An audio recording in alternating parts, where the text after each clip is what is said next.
Good morning, beloveds. So, I walked outside because I thought there might be a little bit of color in the sky for the sunrise. And there was a little bit of color. And it was significantly cooler. Like the actual temperature was 75 and the feels like temperature was 75. And that is 10 degrees cooler than it's been for the last week or 2 weeks. So I still got hot and sweaty in the park. So I had to go change clothes before I came and did this because I was like, I cannot do this. And my air conditioner's not running at the moment. So, because it's a little bit cooler.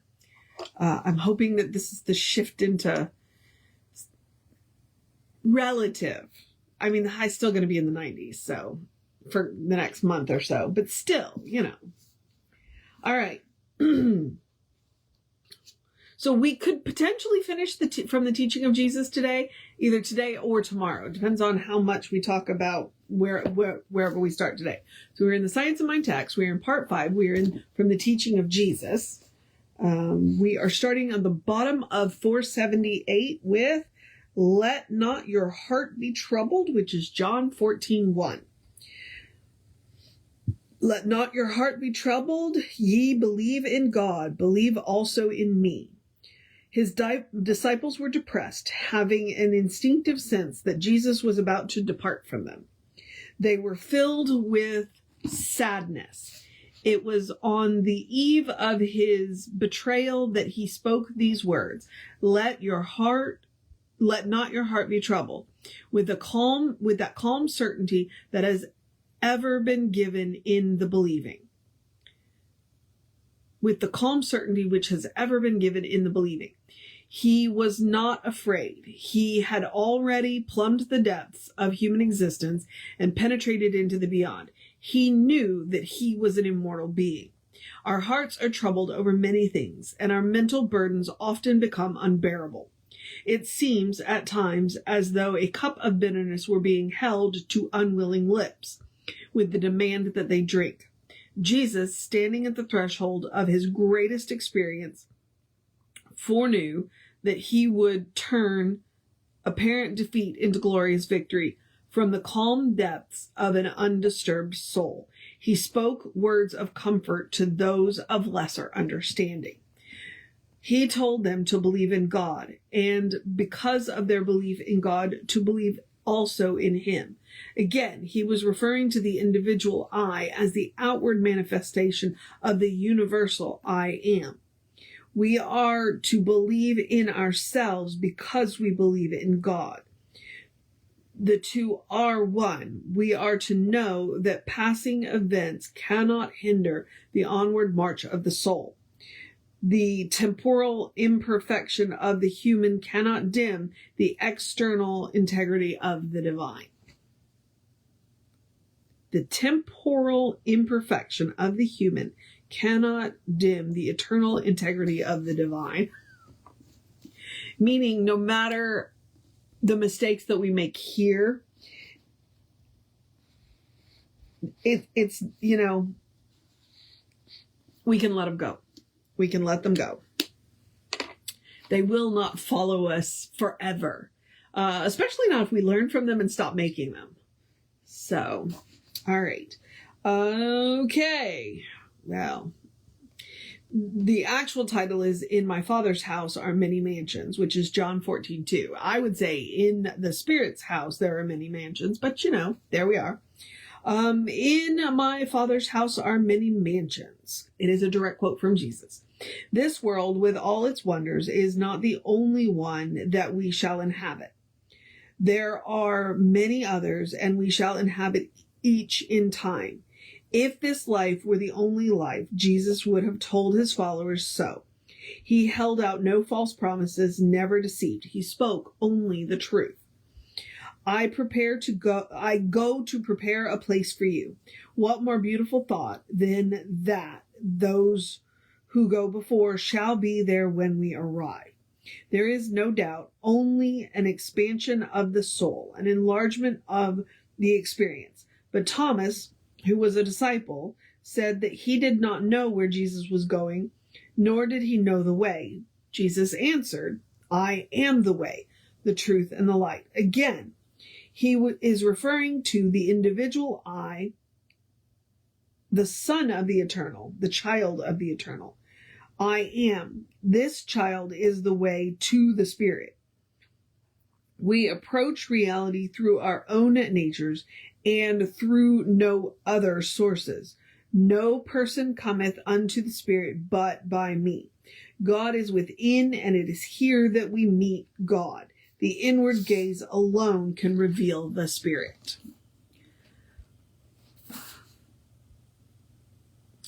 I read a thing on Jim Palmer about that, and I think that, Ernest just kind of threw that line away, because that's one of those lines that's definitely been weaponized in Christianity, where, the only way to get to heaven is to know Jesus. And it's one of the reasons why I walked away from Christianity, is because I don't believe that. I don't believe that a loving God would condemn millions and billions of lives to hell because they've never heard the name Jesus. And so that's where, and Jim Palmer has a different take on it, but Ernest's take on it, and like I said, it's a throwaway line here.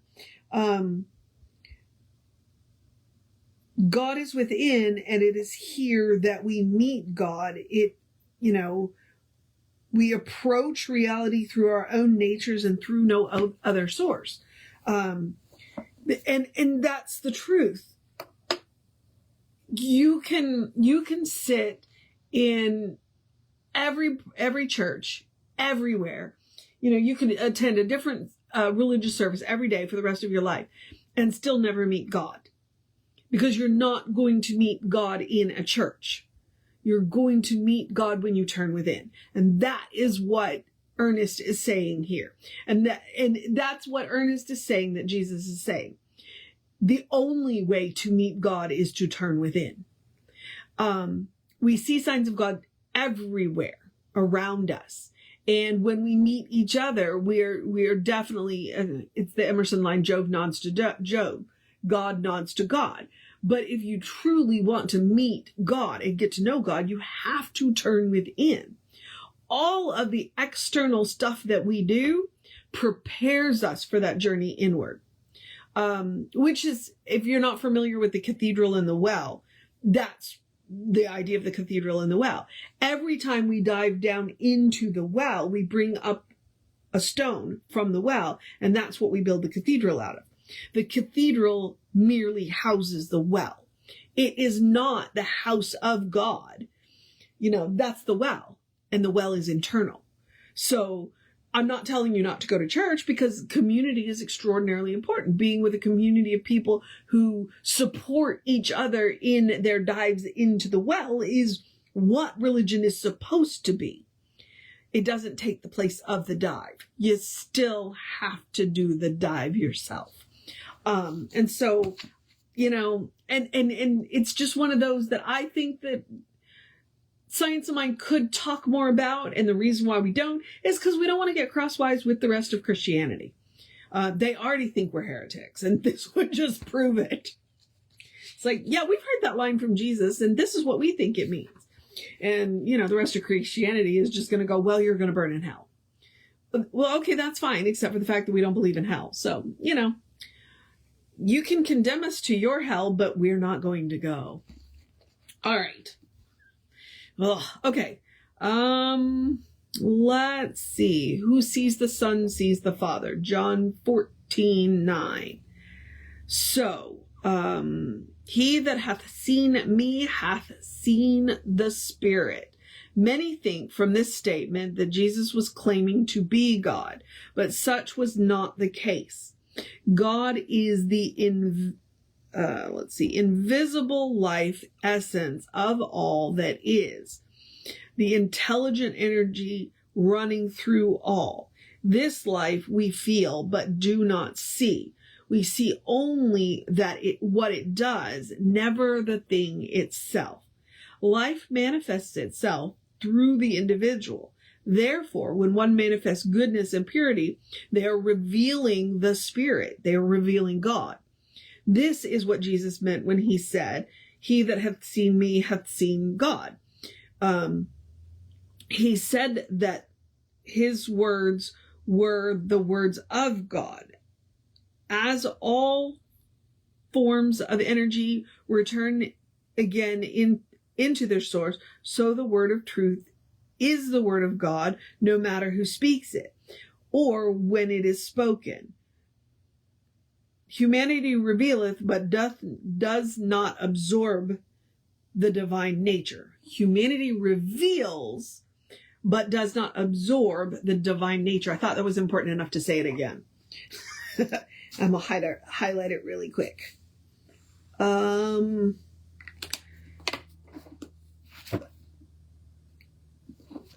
Let's see. Hang on. I'm trying to, the light just shifted and it's a little darker and I'm struggling a bit. They that believeth on me, the words that I do shall they also. Oh, the works that I do. This is one of my favorite quotes from Jesus. They that believeth on me, the works that I do shall they do also. It's like, that's where Jesus is the great example, not the great exception. Jesus is saying, look, anything and everything that I've done, you can do too. But you got to come to the full expression of who and what you are, divine. But so many of us just don't quite make it. Because we don't believe we can. Belief. All right. It could not be otherwise. The nature of reality is not exhausted in the person Jesus. Oh, okay. The nature of reality was not exhausted in the man Jesus, but made manifest through his life and works. We are to do likewise, and what we ask in the name, which is our own name, believing in the Spirit, which is God, and in the child, which is ourselves, we shall receive. In this way, the Spirit is glorified in the child. All right. Whoa. Okay. That one was a lot. Yeah. It was in the 4th century in the Council of Nicaea when they decided that Jesus was divine. And Jesus never said that. Jesus called himself the Son of Man.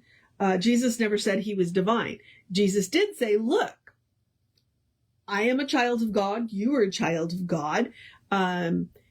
If you can come fully into this, then all of the things that I do, you can do too. We just kind of got the message a little, crosswise. So, life manifests itself through the individual. Therefore, when one manifests goodness and purity, they are revealing God. And C.S. Lewis did a very similar line in the Narnia Chronicles. And if you've not read the Narnia Chronicles, you're missing out. In the last battle, and I forget who I think it was Aslan was talking to. Good done in the name of evil is still good. Evil done in the name of good is still evil. So it doesn't matter what name we're using. What matters is that we are doing good and that we are doing purity. That we are pure intention, pure good. We are leaning into that divine nature that we have. When we do that, we reveal God. That is God expressing through us.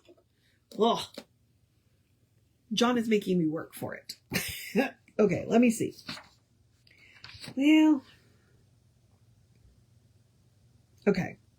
I'm going to do one more and then decide if I want to finish it because there are only 3 sections left. So, and I don't have anywhere to go today. It is Sacred Saturday and I get to do exactly what I want, which may be nothing. All right. So we are going to start. We are going to do the Holy Comforter, which is John 14:16. We are told that the Holy Comforter, the Spirit of Truth, will make all things known to us, for it is with us and in us. No more comprehensive statement could be made. The Spirit of Truth is in all people, not unto Jesus alone, but unto all alike. Again, the revelation of the self to the self, the divine awakening to the eternal reality inhabiting eternity and finding its abiding place in time through our own natures. As the Holy Comforter comes, it makes all things known to us. Intuition is the speech of the Comforter. I am in the Spirit, and ye in me, and I in you. The eternal Spirit begets the eternal child. This child is generic. All are members of this universal childship. All are members of the one tree of life from which every individual shoot springs. The Trinity is a unity.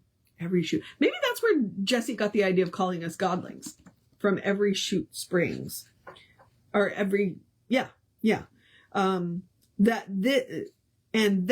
peace which comes from the innermost recesses of the Spirit is left with us, a peace which the world cannot take away, for it springs from the bosom of the Spirit of light, love, life, and wisdom. Again, let's go back to the cathedral and well. If you know that God is within you, then nobody can get between you and God. And that's the important thing. Nobody can come between you and Spirit. I grew up Catholic, and in Catholicism, they put the priests and the monks and the saints and Mary and Jesus between you and God. And what Ernest is saying, that Jesus was saying, is there's nothing between you and God. Rumi says, I believe it's Rumi, could be Hafiz, but God is closer to you than your jugular vein. Well, your jugular vein is right there, and your jugular vein is super important to life. So if God is closer to you than that, there's nothing between you and God. And so when in those moments, when we need God, where do we turn? We turn within. So it means that when you need God, you don't have to find a church. All you got to do is get quiet. That right there is, I think, the most comforting thing that you could tell me. I don't have to go anywhere to receive God, because God is right where I am all of the time. There is nowhere God is not. There's nowhere God is not. There is no one God does not love. Those two statements right there, pretty much the sum total of what I believe. All right. Let's see. Abiding in the one. John 15:7. If ye abide in me, and my words abide in you, ye shall ask what ye will, and it shall be done unto you. It is impossible for humanity to literally abide in the man, Jesus. So we must look for a figurative meaning to these words. He is speaking of the spirit of his teachings, and the whole spirit of his teachings is to the effect that humanity is an individualized center of God consciousness. The spirit of the person is the spirit of God, for God is one. When we abide in the one, we cannot ask amiss, but must ask for that which is right and good. Consequently, our prayers to the one will be answered. But let us remember that prayer is answered according to the law, and this law is one of liberty and never one of license. Holy cow, that's a good line. That's a good line. I'm keeping my highlighter. Okay, but let us remember that prayer is answered according to law, and this law is one of liberty and never one of license. Which is part of where I think Jesse comes into the whatever you ask for, you got to be willing for absolutely everybody, including your worst enemy, to have. Okay, your true liberty comes only through true harmony. True harmony only through true unity. And true unity can come only through the conscious realization that we are one with God or good. Jesus implies a power which can and will work for those who harmonize with and believe in it. And harmonize with, that's the important part. You can believe all you want, but until you are willing to come into alignment with that power, because it's got to be able to flow through you. All right. But we must first abide in the spirit of truth. And what is the spirit of truth other than that we live in a conscious unity with good and do harm to no one? Goodness is natural while evil is abnormal. To trust in the law of good is to constantly believe that we are surrounded by a power which can and will cast all fear from our minds, free us from all bondage, and set us safe and satisfied in a new order of living. A new order of living. A new order of living. Okay.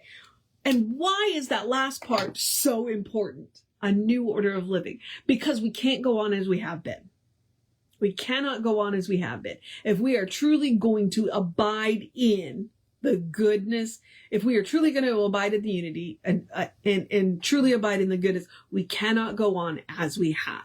It is a new order of living. It means there's some stuff we're going to have to give up. Even if it's just, false beliefs about ourselves, we're going to have to give it up. It's going to be a new order of living. Oh, I'm going to go back and highlight that line, but this is the last one. After that, we go into other teachings from the New Testament. I don't think that one's anywhere near as long, but this is the last section from the teaching of Jesus, according to Ernest Holmes and Lisa, because I've definitely given you a whole lot of my own opinion. All right. That ye bear much fruit. John 15:8.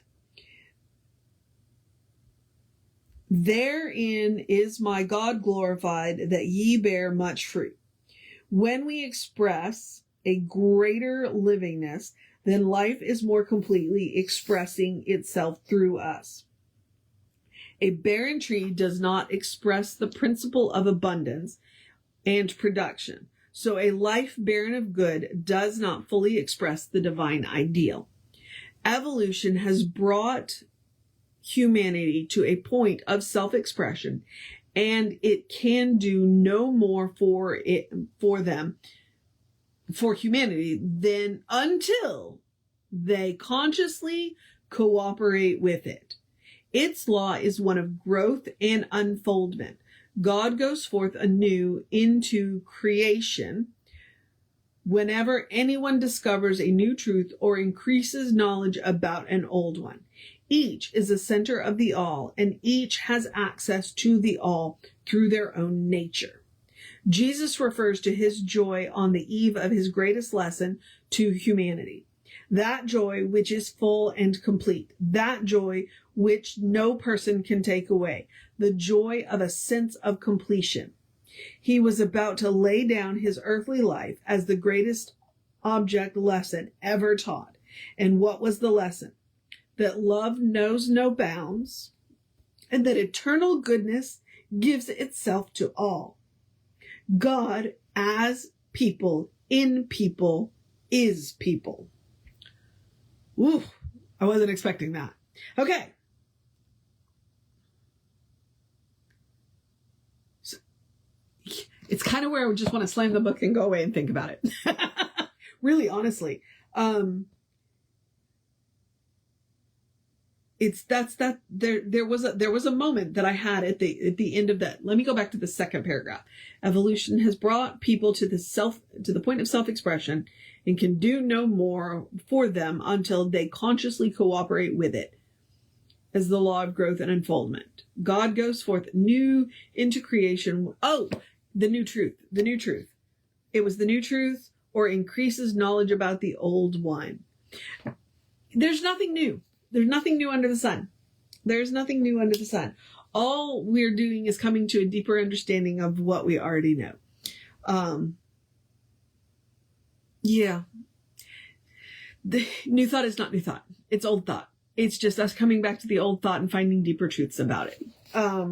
So, what we're dealing with is that love knows no bounds, and that the eternal goodness gives itself to all. We can only accept as much as we are willing to believe. And Ernest is all about consciousness, and knowing who we are. And who are we? Beloved expressions of the divine. And when we know that, then there's nothing we can't do. There's nothing that we can't do.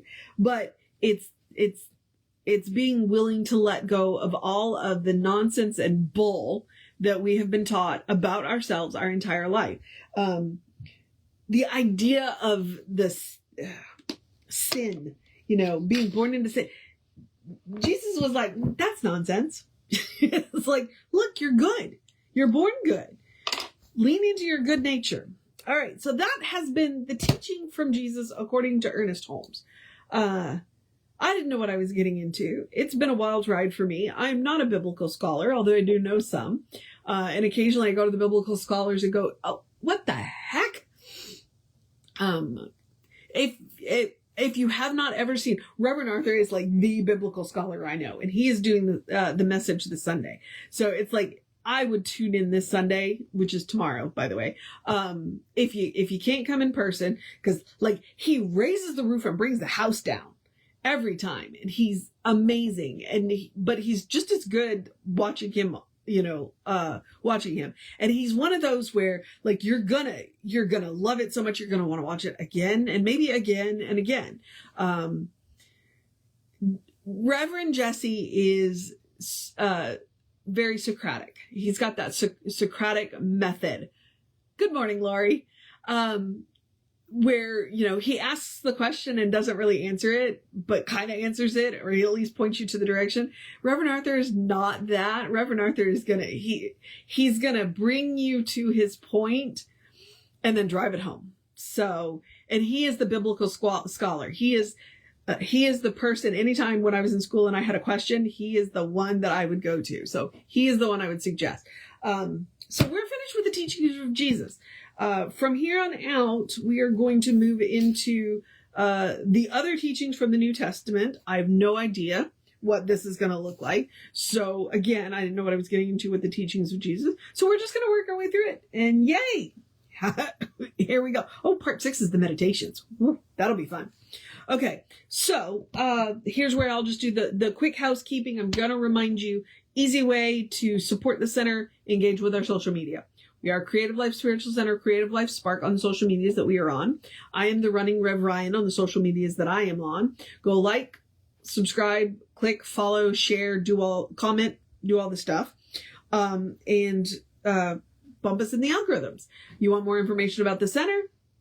Go to, the website is creativelife.org, or if you want on the constant contact email, 1 email a week, it is, hang on, info@creativelife.org. That is the email. You get 1 email a week. It's a real person doing it. He doesn't have time for more than that, unless something unusual happens, because it is hurricane season. So now I'm going to encourage you to have a great day, a wondrous day, a fantastic day, a magical day, an enchanted day, a wonderful day, an awesome day, an amazing day, a Saturday, a sacred Saturday, a day of rest, a take a nap day, a take care of some tasks day, a do what you need to do day, a take care of yourself day, a stay out of the heat day, a drink plenty of water day, a call a good friend day, a cuddle your fur babies day, a catter day.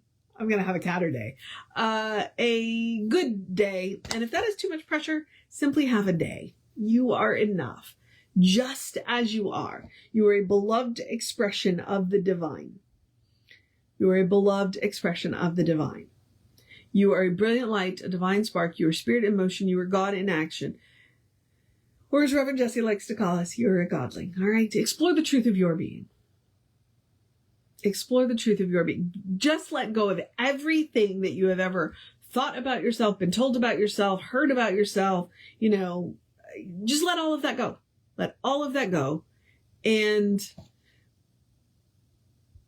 get to know who the divine knows you to be. because I can promise you one thing, only promise I can make you, that you are good. The person the divine knows you to be is good. And from there, all things are possible.